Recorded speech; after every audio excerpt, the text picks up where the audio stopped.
की जळगाव जिल्ह्यातल्या ज्या आमच्या दोन्ही जागा आहेत, जळगाव आणि रावेर, या दोन्ही ठिकाणी भारतीय जनता पक्षाला प्रचंड पाठिंबा आहे आणि दोन्ही जागा आम्ही चांगल्या बहुमताने जिंकणार आहोत.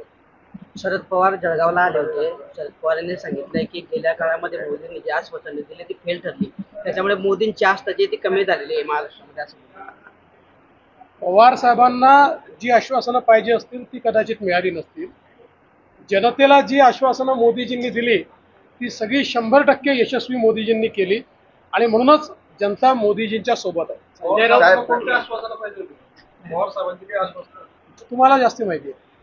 संजय राऊत म्हणतात की सुनेत्रा पवारांना बळीचा पत्र केला. तुम्ही जरा असे प्रश्न प्रवक्त्यांना